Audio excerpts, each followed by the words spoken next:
Перефразовуючи слова з моєї улюбленої гри Fallout, що розповідає про життя після ядерної війни, Росія ніколи не змінюється. 26 квітня 1986 року на реакторі номер 4 Чорнобильської атомної електростанції сталася катастрофа. Звісно, навмисне наносити тяжкий удар по екології та тим паче здоров'ю людей ніхто не збирався. Вибух реактора та викид високорадіоактивних часток до атмосфери стався унаслідок нешкідливого, принаймні як планувалось, випробовування. На порядку денному було планове випробовування на відключення електроенергії. Але найкращі у світі учені наробили помилок, а найкраща конструкція реактора виявилася найкращою в дуже обмеженому радіусі. Ну, ви всі бачили серіал «Чорнобиль». Ви розумієте, що найбільшою силою СРСР була не атомна промисловість, а фантазія.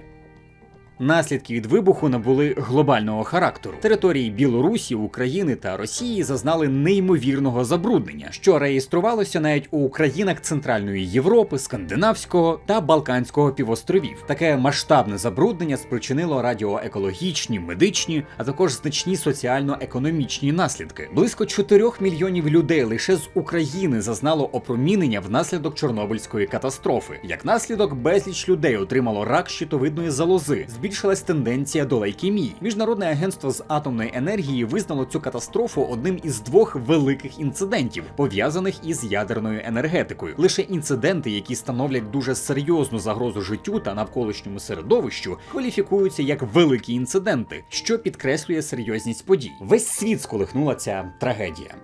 Весь світ, окрім найбільшої частини цього світу і, по суті, винуватця цієї трагедії – СРСР. Попри всю серйозність ситуації, радянська влада зробила все, аби, я підкреслюю, навмисне приховати правду і цим самим поставивши під загрозу життя мільйонів людей. Розпечатані архіви КДБ про Чорнобиль показують, що такий трюк за своєю залізною занавісою СРСР проводили неодноразово. В одному тільки 1984 році сталося аж 4 подібних інциденти. Але у 86-му щось пішло не за планом. Вранці 28 квітня працівник шведської атомної електростанції у місті Форсмарк виявив аномально високий рівень радіації під час сканування свого взуття радіаційним сканером. Керівництво електростанції було грішним ділом подумало, що витік радіації іде від них, але дуже швидко це виявилося неправдою. Метеорологічні дані показували на СРСР. Певна річ, що шведська сторона почала бити на сполох, і лише під її тиском Москва через 48 змарнованих годин таки визнала, що у них відбувся хлопок. Але за давньою традицією, що дійшла до наших днів, попри те, що радіація все ще виділялася в атмосферу, а навколишня територія була покрита високорадіоактивними фрагментами реактора, який вибухнув, Москва запевняла, що ситуація цілком керована. Нічого не нагадує? Так само керовано і цілком безпечно росіяни уже сьогодні обстрілюють атомні електростанції, продовжуючи давні традиції брехні. Ще одна московська традиція.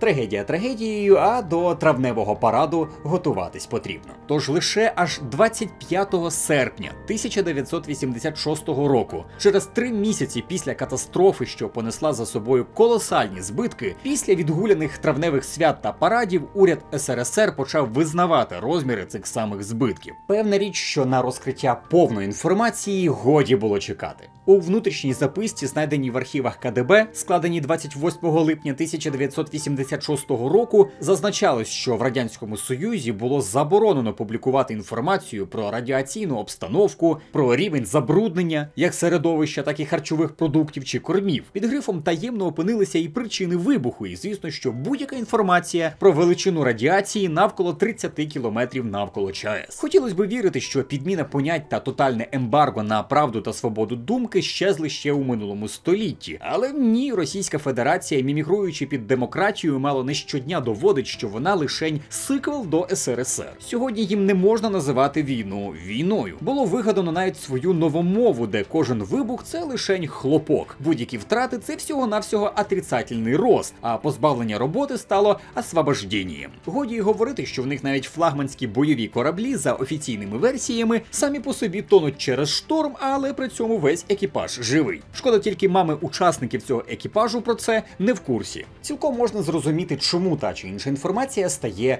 таємною. Я гадаю, що жодних запитань щодо таємниці навколо військових об'єктів виникати не повинно. Але різниця полягає в тому, що кожна хвилина замовчування про вибух на АЕС дорого коштувала для населення не тільки СРСР, а й для жителів Західної Європи. Сьогодні важко сказати, наскільки б менше людей могло б постраждати внаслідок катастрофи, якби Радянський Союз не вирішив би применшити масштаби цієї катастрофи. А все заради чого? Через страх втратити імідж цілої країни, чи, можливо, боязнь втратити сите, наїдене чиновницьке місце. Скоріше за все, аварія на ЧАЕС і надалі була б просто плановим хлопком, якби не підняття шуму європейською громадою, зокрема шведською. Показово, що вільна преса та свобода думки допомогла врятувати безліч життів і змогла таки побороти роздутий бюрократичний апарат, що намагався приховати правду. Здавалось би, імперія зла повинна була померти ще років 30 тому, але насправді вона просто яскраво згоріла, і все для того, аби повстати із попелу. СРСР більше не існує, та все ж його наслідниця поетапно йде по якомусь збоченому туду-листу, черкаючи галочки то в замовчуванні трагедій, то у відвертій брехні своєму населенню. Дитинча Радянського Союзу під назвою Росія у 2022 році, у 21 столітті, на секундочку, навіть примудрилося знову цілком свідомо поставити під загрозу мільйони людей через Чорнобильську АЕС. У перший же день вторгнення в Україну, 24 лютого цього року, російські війська захопили ЧАЕС, при цьому абсолютно не соромлячись задіювати артилерійський вогонь. Не скажу, що це новина, але таким чином військові Російської Федерації поміж порушення чималої купи інших законів та угод порушили ще й 56 статтю додаткового протоколу 1977 року до Женевської конвенції, що як наслідок може розглядатись як військовий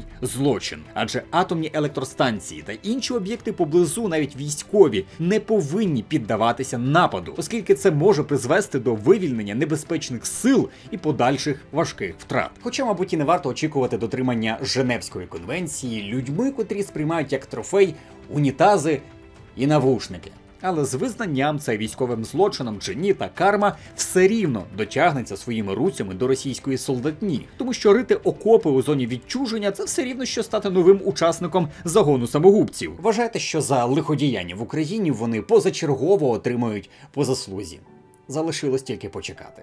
Солдати російської армії не просто зайняли чергову точку на мапі. Через окупацію території з ядерними та радіаційними об'єктами весь континент опинився під загрозою. При цьому кілька десятків працівників станції, що жодним чином не можна назвати військовими, тримали в заручниках. Що ж в цей момент говорить російський уряд? Це, до речі, теж не повинно вас дивувати, бо ще у 2014 році Путін навіть не приховував своїх стратегій війни. От я хочу, щоб ви однозначно мене розуміли. Якщо ми примем такое решение только для защиты украинских граждан. И пускай попробует кто-то из числа военнослужащих стрелять в своих людей, за которыми мы будем стоять сзади, не впереди, а сзади. Пускай они попробуют стрелять в женщин и детей. Я посмотрю на тех, хто отдаст такой приказ на Україні. Росія продовжує робити злочини, але цілком у наших силах притягнути її до відповідальності. Рівно як і у випадку з Чорнобилем у 1986 році, так і сьогодні важливо доносити людям правду. Необхідно піднімати шум і ставити на вуха усіх, кого зможете. Як показує історія, заклик до міжнародної спільноти здатен буквально рятувати людське життя. Тому я прошу поширювати це відео між своїми друзями і, можливо, просто знайомими. Якщо ви живете за кордоном чи маєте, можливо, там друзів і знайомих відповідно, то це навіть ще краще. Покажіть, будь ласка, це відео і їм. Злочини Росії в жодному випадку не повинні бути забутими. Кожен, хто причетний до нападу на Україну чи до буквальної загрози Європі через нову ядерну катастрофу, повинен бути притягнутий до відповідальності. І щось мені підказує, що так і буде. Слава Україні!